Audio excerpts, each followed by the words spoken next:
नमस्ते दोस्तों, UCC institute के यूट्यूब चैनल में स्वागत है। आज हम लोग हिंदी व्याकरण का नया अगला टॉपिक है हमारे पास में व्यंजन। कल हमने स्वर के बारे में पढ़ा था। अगला टॉपिक है हमारे पास में व्यंजन है। ठीक है, व्यंजन क्या होता है? अब व्यंजन के अंदर मतलब हमने क्या था, ये व्यंजन भी क्या था, एक स्वर और व्यंजन दोनों क्या थे, वर्ण के पार्ट थे। किसके थे? वर्ण होते हैं। वर्ण विचार था। वर्ण विचार के अंदर दो प्रकार बताए थे हमने, वर्ण। और वर्ण के अंदर क्या था हमारे पास में, एक व्यंजन था और एक क्या था हमारे पास में, एक स्वर था और दूसरा क्या था हमारे पास में, व्यंजन था। हमने पढ़ लिया था आगे स्वर क्या होते हैं, पूरी एकदम गहनता से पढ़ लिया है। स्वर क्या होते हैं? जो स्वतंत्र रूप से बोले जाते हैं। कौन से? जो स्वतंत्र होते हैं। और व्यंजन क्या होते हैं? जो स्वतंत्र नहीं होते हैं। तो डेफिनेशन लिख लेते हैं पहले व्यंजन की। व्यंजन की डेफिनेशन क्या आ जाएंगे? वे वर्ण जो क्या कहेंगे, वे वर्ण जो स्वतंत्र रूप, क्या कहेंगे, वे वर्ण जो स्वतंत्र उच्चारित नहीं होते हैं। क्या होते हैं? स्वतंत्र उच्चारित नहीं होते हैं। ठीक है, क्यों नहीं होते हैं? क्योंकि इन्हें जिन्हें बोलने के लिए, इसके आगे लिखेंगे, क्या लिखेंगे, जिन्हें बोलने के लिए अन्य वर्ण की सहायता ली जाती है। क्या कहेंगे? जिन्हें बोलने के लिए अन्य वर्ण की सहायता ली जाती है। अन्य वर्ण की क्या करते हैं हम लोग इसमें? सहायता लेते हैं या सहायता ली जाती है। उसे हम लोग क्या कहते हैं? उसे हम लोग व्यंजन कहते हैं। ठीक है, अब हमें ये पता चल गया कि भाई हमने ऐसे तो नॉर्मल हमने पढ़ ही रखा है। व्याकरण स्टार्ट की थी तो व्याकरण के अंदर हमने देखे थे कि भाई तीन प्रकार के होते हैं, वर्ण विचार, वाक्य विचार और वर्ण विचार, शब्द विचार और वाक्य विचार। वर्ण विचार का टॉपिक चल रहा है अभी। वर्ण विचार के अंदर कौन सा आया था? हमने पढ़ ली वर्ण विचार के अंदर ध्वनि पढ़ा, ध्वनि के बाद में हमने वर्ण पढ़ा। वर्ण के अंदर हमने देखे दो प्रकार होते हैं, एक स्वर होता है, एक व्यंजन होता है। स्वर होते हैं वो स्वतंत्र रूप से बोले जाते हैं और व्यंजन होते हैं वो स्वतंत्र रूप से उच्चारित नहीं किए जा सकते, क्योंकि इनको बोलने के लिए इसके साथ में किसी न किसी वर्ण की सहायता ली जाना जरूरी होता है। ठीक है, अब हम लोग आगे पढ़ते हैं क्या कि ये कितने प्रकार के होते हैं। तो ये कितने होते हैं, इसकी संख्या होती है वो कितनी होती है? 33 होती है। कितनी होती है? 33 होती है। इनकी संख्या कितनी होती है? ये 33 होती है। ठीक है, अब 33 कौन कौन सी होती है वो भी लिख लेते हैं। तो सबसे पहले हम लोग लिखेंगे क वर्ग। अब देखो क्या होता है कि हम लोगों को वैसे नहीं बोलना है कि क वाले हैं 5 वर्ग, नहीं, तो इनको वर्ग बोलते हैं। क्या बोलते हैं? वर्ग बोलते हैं। वर्ग किसे बोलते हैं? जिसके अंदर 5 वर्ग। किसे बोलते हैं? वर्ग बोलते हैं। मतलब हिंदी में 5 वर्ग है। कितने वर्ग है? 5। और जिसके अंदर 5 वर्ण होते हैं। क्या होते हैं? 5 वर्ण होते हैं, उनको हम लोग क्या कहते हैं? वर्ग कहते हैं। क्या कहते हैं? उनको वर्ग कहते हैं। अब वर्ग के अंदर कौन से? क वर्ग के अंदर क्या कहेगा? क, ख, ग, ग और उसके बाद में अड़े। ठीक है, फिर अगला कहेंगे च वर्ग। कौन सा? च वर्ग। उसके अंदर कौन कौन से आते हैं? च, छ, ज, ज और अपने पास में ये। ठीक है, फिर हमारे पास में आता है ट वर्ग। कौन सा आता है? ट वर्ग। उसके अंदर कौन कौन सा आता है? ट, फिर क्या आता है हमारे पास में? ठ, फिर आता है हमारे पास में ड, फिर आता है हमारे पास ढ और फिर आता है अण। ठीक है, उसके अगला वर्ग होता है वो कौन सा होता है? त वर्ग। त वर्ग में कौन कौन से होते हैं? त, थ, द, ध और हमारा न। एक और वर्ग होता है, 5 वर्ग होते हैं। कितने होते हैं? 5। पाँचवा वर्ग होता है प वर्ग। प के अंदर क्या क्या आता है? प, फ, ब, भ और म। ये तो होते हैं 5 वर्ग होते हैं। को कितने होते हैं? 5 वर्ग। लेकिन अभी हमारे पास में होते हैं कितने? टोटल 33 होता है, जिसमें से हमने 25 तो देख लिया। ये कितने होते हैं? 25। अब हमारे पास में अगले कौन कौन से वर्ण बचे हैं तो वो देखते हैं। तो अगले हमारे पास में बचते हैं, तो अगला हमारे पास में 4 वर्ग। उसको क्या कहते हैं? अगले जो 4 है कौन कौन से? ये, र, ल और व। इनको क्या कहते हैं? इनको कहते हैं अंत्य वर्ण। क्या कहते हैं? अंत्य वर्ण। ठीक है, लिख लेते हैं अपन, अंत्य वर्ण कहते हैं। ठीक है, अगला हमारे पास में बचा, कौन से बच गए? अगले हमारे पास में एक तो 3 सकार बचते हैं। सकार बचते हैं कौन कौन सा? स और एक बचता है हमारे पास हकार, मतलब है। ठीक है, ये 4 बचते हैं। और इनको क्या कहते हैं? इनको कहते हैं उष्म वर्ण। क्या कहते हैं? उष्म वर्ण। क्यों कहते हैं? क्योंकि ये क्या होते हैं? थोड़े मतलब जैसे अपन क्या करते हैं, उंगली होती है, अगर कहीं से भी घर्षण करेंगे ऐसे करते हैं तो उंगली अपनी गर्म हो जाती है हल्की सी ऊपर से। उसी प्रकार से क्या होता है, इन वर्ण को बोलने पर क्या होता है, हमको ऐसे गर्मी सी लगती है, मतलब हमारी जीभ को ऐसे गर्म होती है। ठीक है, मतलब वो एक बहुत ज़्यादा घर्षण करके निकलता है। ये से है, ऐसे में, ठीक है। अब हम लोग करते हैं इनको, या इन वर्ण को क्या कहते हैं, एक स्पर्शीय वर्ण भी कहते हैं और वर्गीय व्यंजन होते हैं। वर्गीय व्यंजन कौन से होते हैं, कै का वर्ग, मतलब क्यों कहते हैं, क्योंकि इनका उच्चारण करते समय क्या होती है, जीभ होती है और वो तालु दोनों आपस में क्या करते हैं, मिलान करते हैं, ठीक है। अब हम लोग व्यंजनों का क्या करते हैं, वर्गीकरण के बारे में पढ़ते हैं कि इनका व्यंजनों का वर्गीकरण कैसे होगा, ठीक है। हमने उसमें भी पढ़ा था, स्वर के भी हमने व्यंजन, स्वरों के भी हमने वर्गीकरण पढ़ा था। अब हम लोग किसका पढ़ेंगे, व्यंजन का वर्गीकरण करेंगे, ठीक है। व्यंजन के वर्गीकरण के अंदर क्या क्या, कौन कौन से आधार पर आते हैं, क्या क्या है वो भी बता रहा हूँ मैं आपको। पहला पॉइंट आता है हमारे पास में, वो आता है अध्ययन की सरलता हेतु, क्या, या फिर अपन कह सकते हैं कि इसको अध्ययन के हिसाब से या अध्ययन की सरलता हेतु, ठीक है। मतलब हम लोग क्या, जिसको हम लोग पढ़ते हैं उनके हिसाब से, तो हमने लिख दिया अध्ययन की सरलता,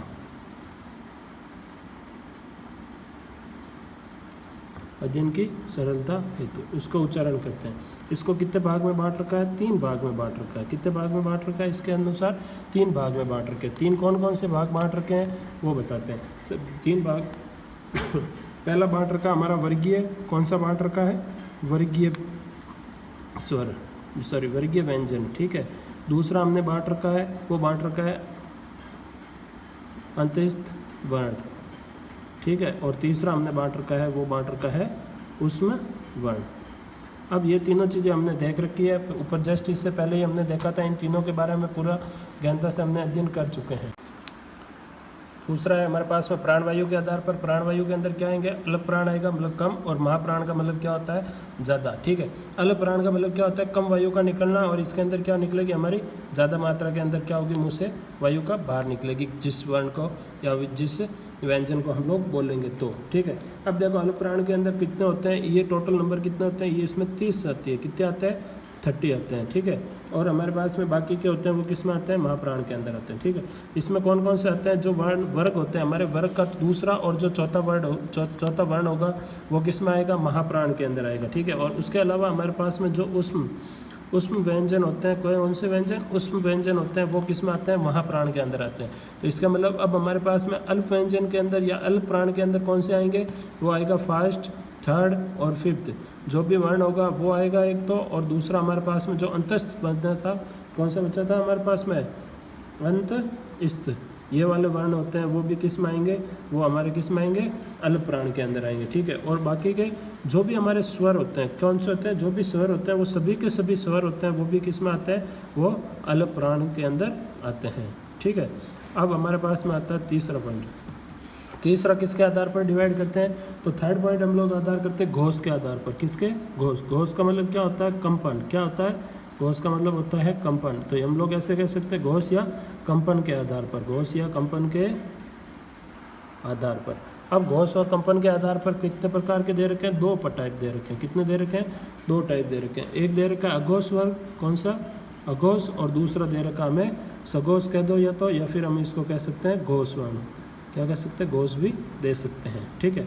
अब अघोष का मतलब क्या होता है, जिसके अंदर घर्णन, ए का मतलब क्या होता है, नहीं, क्या होता है, नहीं है, तो इसका मतलब जिसके अंदर हमारे कोई भी कंपन या नहीं होगा वर्ड को बोलने पर, तो उसको हम लोग क्या कहेंगे, अघोष वर्ण कहेंगे। और सघोष का मतलब जिसके अंदर कंपन होगा, या फिर इसको इससे कह सकते हैं नहीं, या फिर हम लोग कह सकते हैं कम होगा। क्या होगा, या तो नहीं होगा, या मतलब नहीं, कम मतलब नहीं के बराबर ही इसमें कंपन होगा, वो कहलाएंगे, ठीक है। जिसके अंदर कितने इसके अंदर होते हैं, वो टोटल नंबर कितने होते हैं, कुल संख्या होती है इनकी वर्ण की, इनकी कितनी होती है, कुल संख्या होती है, वो कितनी होती है, 13 होती है। कितनी होती है, 13 होती है, ठीक है। कौन कौन से होते हैं इसमें, इसमें होते हैं प्रत्येक वर्ण के वर्ग होते हैं ना हमारे पास में, तो प्रत्येक वर्ग का पहला और दूसरा जो वर्ण होगा वो, और उसके अलावा हमारे जो सहकार, तीनों सहकार आएंगे वो आएंगे इसके अंदर, ठीक है। अब जो बाकी के जो भी बचे हैं वो सारे के सारे किस में आएंगे, सघोष वर्ण के अंदर। मतलब जिसके अंदर ज़्यादा, एक तो क्या होगा, कंपन की मात्रा, कंपन होगी, मात्रा होगी, वो क्या होगी, ज़्यादा होगी, ठीक है। सेकंड कौन कौन से आएंगे, फर्स्ट और सेकंड यहाँ आगे, तो मतलब यहाँ कौन से आएंगे, थर्ड आएगा, फोर्थ आएगा, फिफ्थ वर्ण आएगा, ठीक है। 5 वर्ण यहाँ पर आएंगे। फिर हमारे पास में ये, रे, ले और वे, वो भी, और है एक, क्योंकि है भी तो बचा, यहाँ से सह बच गया, यहाँ आ गया था, तो उसके अंदर से एक है, तो वो भी किस में आएगा, इसके अंदर आएंगे। और एक और चीज़ इसके अंदर है मेन पॉइंट, वो क्या है, जो सभी स्वर होते हैं, क्या होते हैं, सभी स्वर होते हैं, वो कौन से होते हैं, सभी स्वर होते हैं वो भी क्या होते हैं, सघोष वर्ण होते हैं। कौन से होते हैं, सघोष होते हैं। ठीक है, अब हमारा लास्ट पॉइंट बचा है। लास्ट पॉइंट कौन सा बचा हमारे पास में? वो बचा उच्चारण के आधार पर। किसके आधार पर? उच्चारण के आधार पर।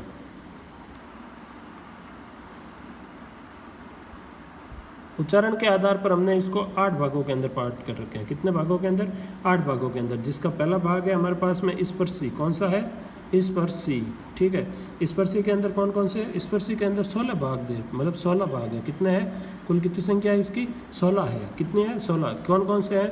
क ट त प और मतलब क की, ट की, त और प वर्ग होता है वो तो उसके प्रथम 4 वर्ण होंगे। कौन से? प्रथम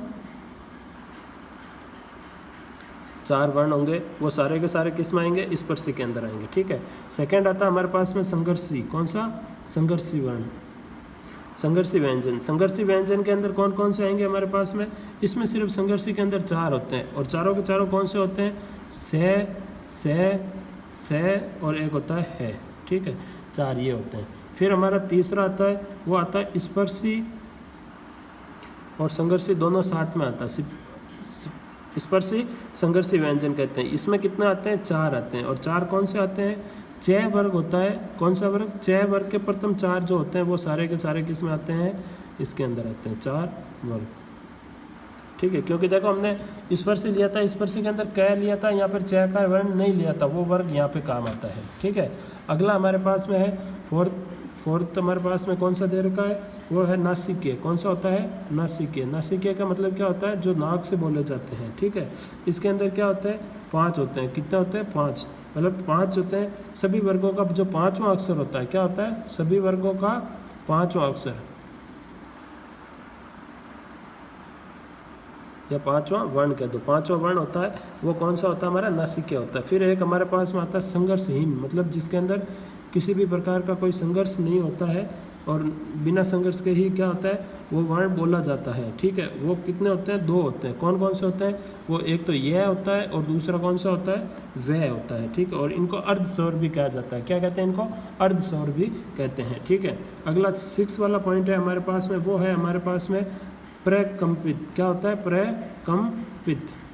प्रकंपित वाले होते हैं वो एक वर्ण है। कौन सा है वो? र बोलते हैं। प्रकंपित का मतलब ये होता है कि जब बोलते हैं तो अपने से जीभ होती है वो 2 से 3 बार अपने तालु के साथ में ऐसे टकराती है और बहुत ज़्यादा घर्षण होता है, उसको हम प्रकंपित कहते हैं। ठीक है, हमारा 7वां पॉइंट है, 7वां दे रखा है, वो दे रखा हमें